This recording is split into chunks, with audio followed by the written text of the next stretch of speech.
एक ऐसे विषय पर बात करेंगे जो हमारे समाज के लिए बहुत महत्वपूर्ण है। एक ऐसा विषय जो हमें सोचने पर मजबूर कर देता है कि अपराध की दुनिया आखिर इतनी रोमांचक क्यों लगती है।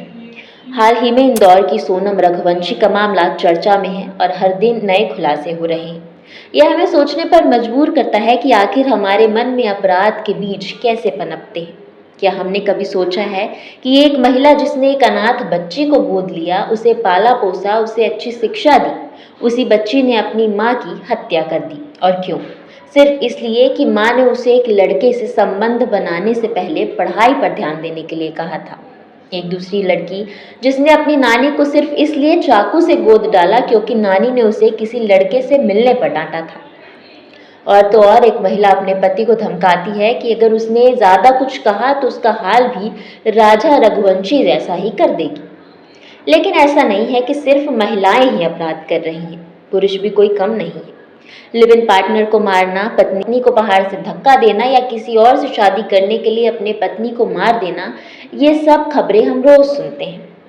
अगर हम राष्ट्रीय अपराध रिकॉर्ड्स ब्यूरो यानी एनसीआरबी के आंकड़े देखें तो पुरुष 94% अपराध करते हैं और महिलाएं सिर्फ 6 से 8%।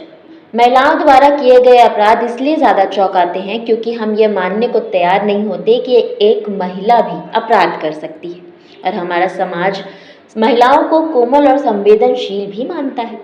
लेकिन आज की तेज रफ्तार जिंदगी, रिश्तों में बढ़ती दरारें और बदलते सामाजिक मूल्य अपराध को बढ़ावा दे रहे हैं। लेकिन अब समय बदल रहा है, महिला अपराध भी सामने आने लगे हैं और कुछ समय पहले दिल्ली में एक लड़की को पकड़ा गया था। वह जेल से छूटने के बाद फिर से अपराध करने लगी। आखिर ऐसा क्यों होता है? ऐसा इसलिए क्योंकि कुछ लोगों को अपराध की दुनिया बड़ी रोमांचक लगती है। उन्हें लगता है कि लंबी कानूनी प्रक्रिया में फंसने से अच्छा है मामले को तुरंत खत्म कर दिया जाए। एक गोली चलेगी और सब खत्म।